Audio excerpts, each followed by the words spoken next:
شب برات کی فضیلت کے سلسلے میں قرآن میں تو حکم نہیں ہے۔ جمہور علماء کے نزدیک یہ ہے، شب برات سے متعلق فضیلت قرآن میں تو نہیں، البتہ حدیث میں موجود ہے، اور حدیث میں اس کی فضیلت ملتی ہے۔ حدیث کی تعداد کتنی پہنچتی ہے؟ تو 10 احادیث ایسی ہے جو شعبان کی 15ویں شب کی فضیلت پر دلالت کرتی ہے۔ 9 اور 10 حدیثیں موجود ہے جس سے اس بات کی فضیلت اور اہمیت ثابت ہوتی ہے کہ شعبان کی 15ویں شب شب برات کی فضیلت ہے۔ البتہ ان حدیثوں میں اکثر حدیث کمزور اور ضعیف درجے کی حدیث زیادہ ہے، لیکن محدثین کے یہاں ایک قاعدہ اور اصول ہے کہ اگر ایک چیز کی فضیلت کے بارے میں یا ایک چیز کے مسائل کے بارے میں، یعنی کسی ایک چیز کے بارے میں بہت زیادہ حدیثیں آ جائے تو سب احادیث مل کر کے حسن کے درجے میں حدیث ہو جاتی ہے، اور اس حدیث سے استدلال کرنا، دلیل کے طور پر بیان کرنا جائز اور درست ہے۔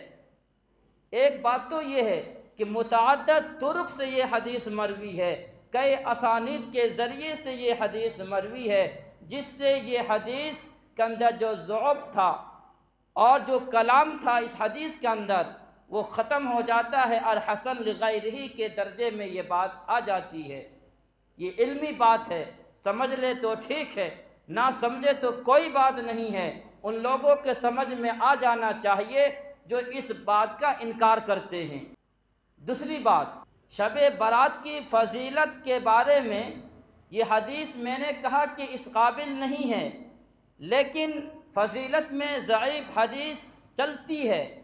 احکام پر مضبوط دلیل چاہیے، مضبوط حدیث چاہیے، لیکن فضیلت کے باب میں اگر کم درجے کی بھی حدیث ہو تو اس سے فضائل پر عمل کرنا جائز اور درست ہے۔ محدثین کے نزدیک اتفاق ہے کہ فضیلت والی چیزوں پر ضعیف حدیث کا مدار ہوتا ہے۔ یہ 2-3 چیزوں کی وجہ سے شب برات کی فضیلت سامنے آ جاتی ہے۔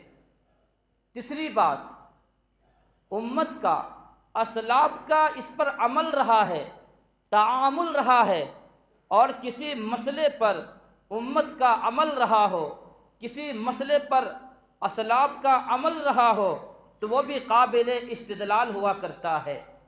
یہ 3 وجوہات کے بنا پر شعبان کی 15ویں شب شب برات کی فضیلت ہے، اس کا انکار نہیں کیا جا سکتا۔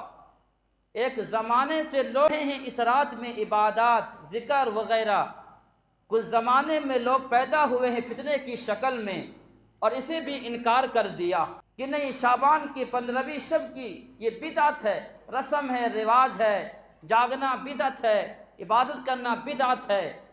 جس کو ایک حدیث نہیں آتی، جس نے ایک دن مدرسہ نہیں گیا، جس نے حدیث کے بارے میں کچھ اس کو علم نہیں، حدیث کیا ہوتی ہے، حدیث کس درجے کی ہے، حدیث کے کتنے مراتب ہے، حدیث کون سی صحیح ہے، کون سی حدیث ضعیف ہے، کون سی حدیث جو ہے حسن ہے، کون سی حدیث مرفوع ہے، کون سی حدیث موقوف ہے، کون سی حدیث مقطوع ہے، انہیں کوئی بھی پتہ نہیں ہے۔ بس یہ ہے کسی نے کہہ دیا کہ شعبان کی 15ویں شب کے بارے میں حدیث موضوع ہے، من گھڑت ہے، کوئی حدیث نہیں ہے۔ تو یاد رکھ لینا چاہیے کہ یہ ایسا نہیں ہے، اس کا انکار کی گنجائش نہیں ہو سکتی ہے۔ جب یہ بات آپ کے ذہن میں آ گئی تو آپ کے ذہنوں میں یہ بات اب نہیں آنی چاہیے، اور اگر کوئی اس طریقے کے ورغلاتا ہے آپ کو، آپ کے سامنے ایسی بات کرتا ہے، انہیں میرے حوالے کر دے، انہیں میرے حوالے کر دے، باقی انہیں دلائل اور جو چیزیں ہوگی میں انہیں سمجھا لوں گا، لیکن آپ اس کشمکش میں نہ رہیں کہ جو کچھ عبادت آپ کرتے ہیں اسے بھی آپ چھوڑ دیں اور اس عبادت کو بدعت اور رسم و رواج کہا کر کے آپ کونے میں ٹیک لگا کر کے بیٹھ جائے۔ ایسا نہیں ہونا چاہیے۔ بہرکیف شب برات کی عظمت اور فضیلت میں نے کہا 10 حدیث اس بات پر ہے، جب متعدد حدیثیں مل جاتی ہے تو وہ حسن کے درجے میں ہو جاتی ہے، اس پر عمل کرنا صحیح اور درست ہے۔ لیکن